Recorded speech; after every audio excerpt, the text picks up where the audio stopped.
Hey guys, and welcome back to the channel with another video with a reaction after an England game. We've just come out of the England versus Denmark game. England won 2-1 after extra time, in case you didn't know, which you can't not know at this point. Ridiculous game. England played absolutely fantastically. Denmark, credit to them, played really well, and I think their free kick was absolutely fantastic. In the first half, they really had us on the ropes a little bit. They seemed to tire out as we went on, and almost then resided to hoping for penalties. I think that's how it came across. Like, they tried to catch us on the counter-attack with Poulsen, but realistically people like Braithwaite didn't have enough energy to keep going. The centre-backs looked like they were absolutely done by the end, and England just added impetus to them, kept going, kept trying to get them on the back foot, kept trying to get in behind, and it was really difficult for the Danes to deal with. And we're going to go through the stats and stuff, but it means that England are in the final of the Euros, as I predicted in my video. Just saying. Also predicted that Denmark would get to the semis and we would play Denmark. So predictions are going pretty well for me so far. Not all of them. If you watch the video back, I said that Portugal would get to the final. They're nowhere near it. So swings and roundabouts. Some predictions work, some predictions don't. So yeah, we're going to go through these stats in just a minute. It's going to be a much shorter video than the ones I've been doing for this. So let's flick over to the other screen and get some stats for you. Right, so this is the stats that we've been given, and a couple of players have been given some very generous ratings, and a couple have been given some very harsh ones. Let's just go through it player by player, I think. Pickford's been given a 5.8 rating, which I think is probably fair to Pickford this time. He had a number of pressured clearances. It wasn't his fault, really. Like, he was put under pressure quite a lot, and yeah, didn't really handle it quite well. A lot of his kicks went out for throw-ins. A lot of his kicks were not as accurate as they usually are. He looked a little bit nervous, but at the same time, I don't think he could have done anything about their goal. The fact he got a tiny fingertip to it was, you know, maybe a much taller goalkeeper with much longer arms might have got a full hand on it, but that's not something he can do to change anything. I thought he gave a good effort for it. He was just kind of average, you know. I think 5.8 is very harsh of him. I think I'd give him a 6. You know, that's probably about fair for him. Running along the back four then, there is one player here in particular I think has been treated very harshly. And it's not John Stones. John Stones has been, you know, slightly underrated. 7 for him. 8 for Maguire. Maguire was excellent. Sure, maybe a 7.5 for him. He was good. But Kyle Walker, I actually thought was really solid for England today. I don't think he gets enough credit because sometimes he looks a little bit like a bit of a makeshift player, especially when he's put into the back three, although he did it brilliantly in extra time today. Kyle Walker actually played a fantastic game and was really important for us, both going forward and defending. A couple of times they got in behind with Dolberg, Damsgaard and Braithwaite, and Kyle Walker was the fastest back, straight to deal with it, ushered the ball out for a goal kick, ushered the ball back to his goalkeeper, and played like a proper defender in this game. And I would personally give Kyle Walker the man of the match for this game, although I think some people think I'm being a little bit edgy there, trying to take it away from Kane, who was fantastic in this game. As was Sterling. There was a lot of big performances in the game, as was Maguire, people like that. Rice and Phillips in the midfield, solid as always, didn't really do much wrong. The Danish press in the first half was a little bit of a challenge for them. They seemed to go back to the keeper a lot more than they wanted to, but dealt with it in the second half, and then were used more as outlets to go forward. In fact, Rice ended up playing on the right wing sometimes. Phillips was coming into that position as well to overload them on the right hand side on Vestergaard, who had a tough game, to be fair, and they've given him a 7 here. I wouldn't give him anywhere near that. I thought he was probably the poorest performer of the Denmark team. The Denmark team, who played very well, by the way, and credit to the Danes for getting here. Credit for the Danes to how they've played in this tournament. I hope that they continue the way that they're playing throughout their next World Cup qualifiers and things like that, because if they do, they will continue to beat really good sides and they will continue to get far in tournaments, because they're that kind of team now. They've got that kind of team. They've got that kind of management style where they're going to overturn some of the big boys. And especially with Schmeichel in goal as well, who has been given a 9.1 here. I 100% agree with him getting man of the match in this game, and we'll get onto that in just a minute. Sterling, Mount and Saka then going forward. Sterling was excellent today, as always. Won the penalty. Little bit of a slight penalty. I thought it was a harsh penalty, but then Harry Kane didn't get one in the first half for one that I thought was much more of a penalty. Didn't get that one, so perhaps the game evened out across, you might say. I also didn't think it was a free kick for Denmark's goal. I thought that was very soft. So, you know, it evens out across the game, you'd say, I think. Although I don't condone going down easy, and it does frustrate me when players do go down easy, especially when they don't get anything and then they roll around on the floor trying to win penalties and free kicks. That does frustrate me. So a little bit frustrating to the way that we've ended up winning the game, but overall we deserve to, and we'll get onto the stats onto why we did in a minute.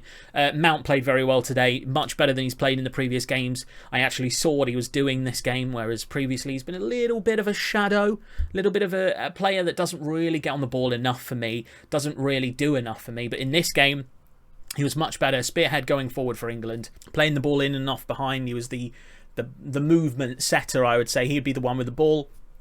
Someone would make a run, someone would come in, you'd pass it to him in behind, and that's how England got a lot of their chances. So he was like the prefabricator of any England chances. Saka played well. I thought a little bit harsh to sub him off when they did, but someone did need to come off, and it probably was right to be him. 6.3 they've gone for here. I think a 7 would have been fine.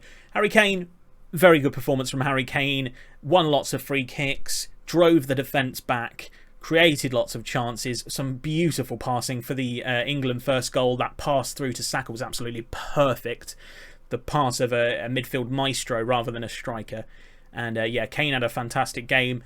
Shame missed the penalty, but I don't think that should take away from his rating, because he was straight on that to tap that ball into the back of the net and then led England well into the final moments of the game to keep us calm, keep us collected, and that's how we've got to the final whistle here. Standouts for Denmark, I think Schmeichel has had an absolute blinder of a game here. Not necessarily just because he's made some really good saves, and he has made some big saves in this game, but also just his command of the area, the picking up of balls into the box, you know, that kind of thing. He just commanded everything, Schmeichel did, and the 9.1 rating they've given him in this game is bang on. The save from Maguire's header, which was headed downwards into the bottom corner, wonderful save. One of the saves of the tournament. I think it's been a little bit underestimated in the discussion of the game. But yeah, absolutely blinder of a save. He made a really big save from Harry Kane going late into the game, where Harry Kane's run into the penalty area and shot across him. And I don't know how he's thrown himself to the ground so fast. Ridiculous. I don't get how you can do that so quickly without weighing a ton like me. Like, he's a slight fit goalkeeper. He doesn't weigh, like, he's not a big man. And he's thrown himself to the floor and got his hand right to the floor to tip it out. And if there was an England player there, they would have scored, but nobody could keep up with the attack. So nothing came of it in the end. But yeah, Schmeichel played an absolute blinder, and he can be proud of himself, and the Danes can be proud of themselves, most importantly of all. And I do hope they carry on the way they've been playing in future tournaments. But the reason England have won this game is because Denmark throughout this tournament have been the team that have had the most shots in the tournament. I think that's right in saying that.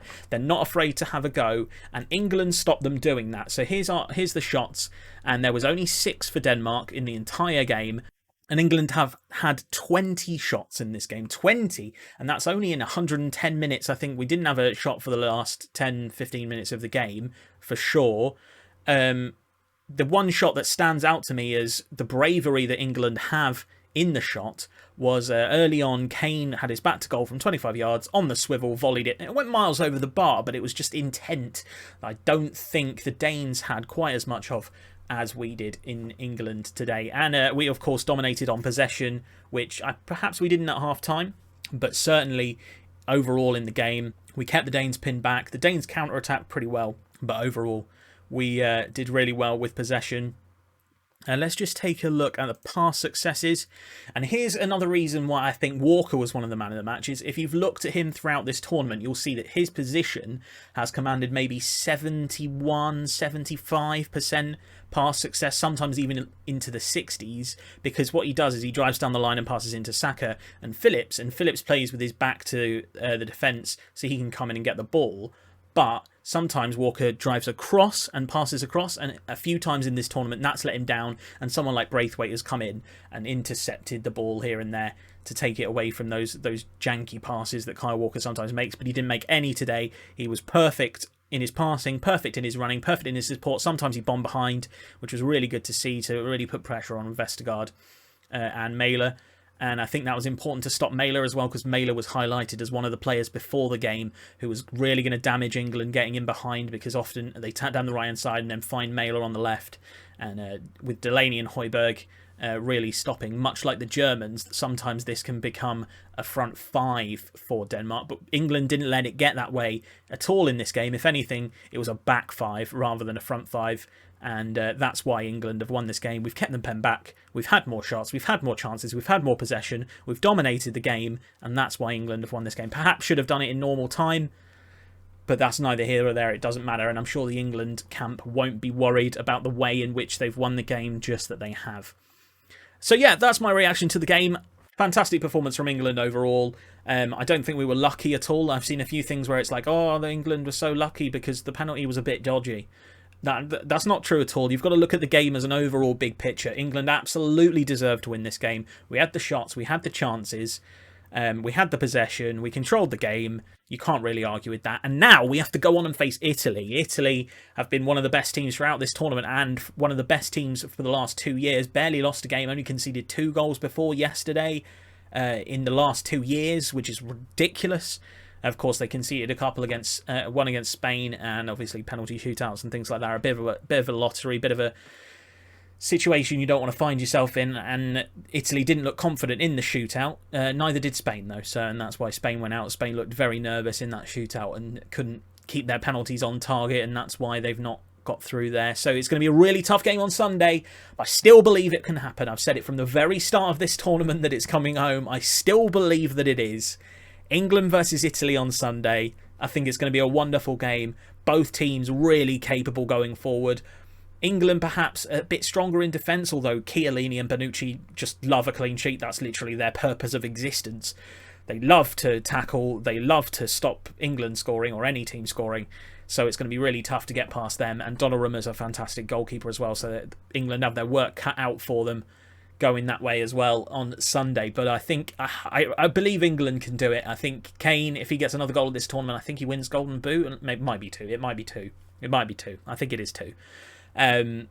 So yeah, that would be really good to see if Kane can get on the score sheet. Obviously, he's got Immobile, Insigne, Chaser, various other players up against him, and of course that midfield of Jorginho and co for Italy, hoping to stop England. But I think England can do it if they set up the right way. If we believe in ourselves, we're at home, we're at Wembley, the crowd will be behind us. If we can use that like we did today, England will win the Euros. Thank you very much for watching. I've been the Steak Bake. You can check me out on Twitch, twitch.tv/the_steak_bake. I also have a Twitter at the_steak_bake, and Instagram is the same. Please check them all out if you like this video, and thank you very much for watching. See you later.